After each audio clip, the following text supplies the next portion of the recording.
I think Jason Bourne is a classic hero archetype going on a classic hero's journey. His is a journey of self-discovery to learn that he's a highly trained super agent. And most guys on the planet would like to know the stuff Jason Bourne knows. And what we're really talking about here and playing around in is the sort of the waters of childhood and inner childhood. The American child psychologist David Elkind has a label for it. He calls it the personal fable, and he associates the personal fable particularly in terms of a period of cognitive and emotional development in particularly early adolescence.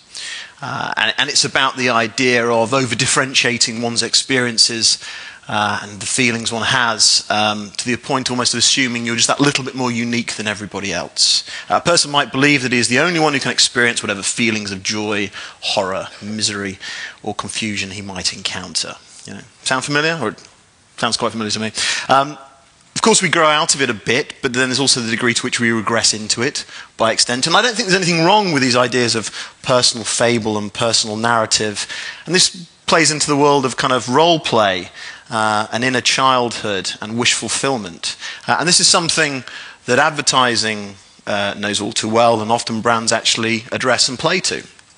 Now, I think the heroic male archetype is a very familiar invention to us. It's something that's been consistently referenced and taken multiple forms, at least over the last 60, 70 years, right the way from kind of Don Draper's Mad Men, even now to the present.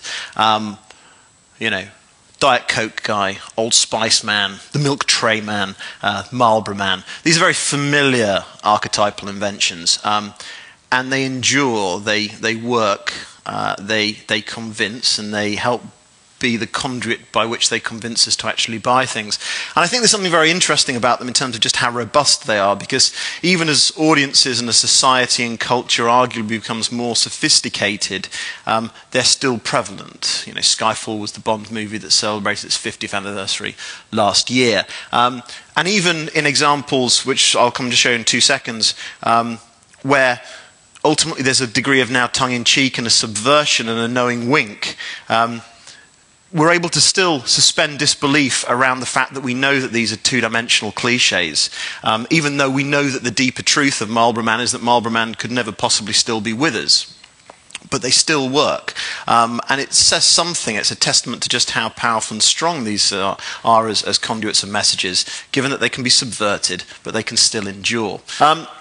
This is Bob Peak. Bob Peak is one of my favourite illustrators. Bob Peak is also known as the father of modern movie posters, but he didn't just produce movie posters, he also was a graphic illustrator and commercial artist and did a lot of advertising, particularly in the sort of 50s, 60s and 70s.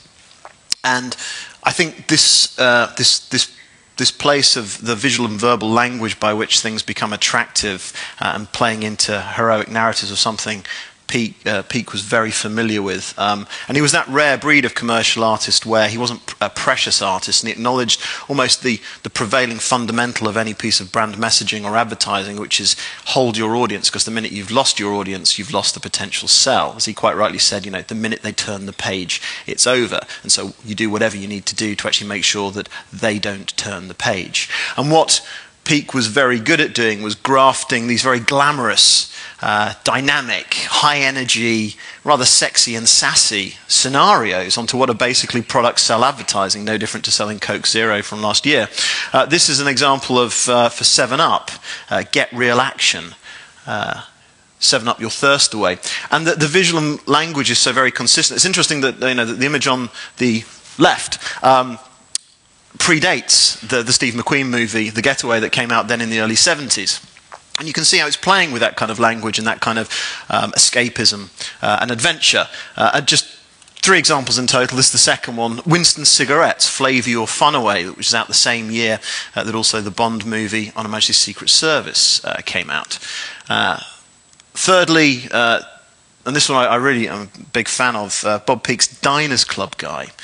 Diners Club guy being this kind of, again, classic male archetype, this sort of strong-lined, cool cat, the kind of character you'd imagine being able to kind of roll with Sinatra and Dean Martin and being a very credible member of Ocean's 11. And I don't think, although this is talking about the 60s, that it's really any different today. Fast forward the clock 50-some years, and you've got Jude Law, not as Diners Club guy, but as Dunhill guy. And the question is, really, I think, when you look at these images of Jude, are we really looking at images of Jude, or are we looking at images of Jude and then actually transposing ourselves into the scene of being the one driving the dune buggy, or wearing the safari suit? Maybe not the safari suit. And I think this is, again, it's an interesting point that a UK planner, a guy called Russell Davis, labels as the pretending layer, which is a lovely expression. And he talks about how products shouldn't just be about utility, shouldn't just be about what they literally do for you, particularly, say, like computers, but they should be able to contribute to something in terms of how you feel when you're using it, for the emotional feeling of being in the moment of using. It's not just a useful or beautiful or functional object, it's got to make some little nod to who you are pretending to be when you're in that moment, for the imaginary me. And I think that's something that the likes of Apple understand superbly well. Their silhouette device, particularly around their iPod campaign, is really rather brilliant, because it's a cipher. It's a cipher which puts you in the moment and then in the mood, not just of using an iPod and using the product, but the feeling of using the product.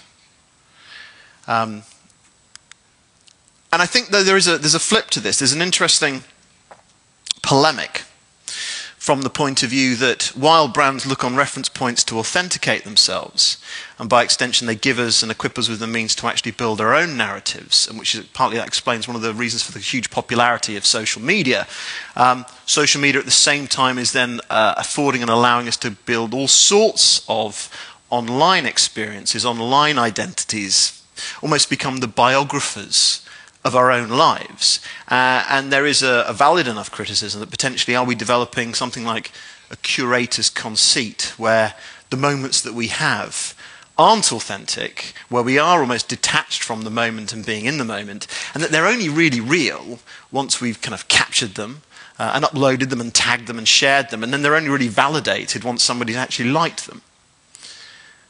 At the same time, what is so terrible with a little bit of self-brushing and the idea of wanting to be the better, cooler, more stylized versions of ourselves, whether it's offline or online.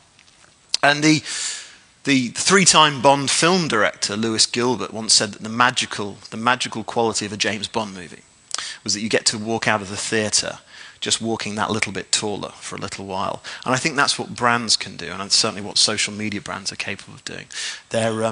They're capable of giving us a little bit of extra height.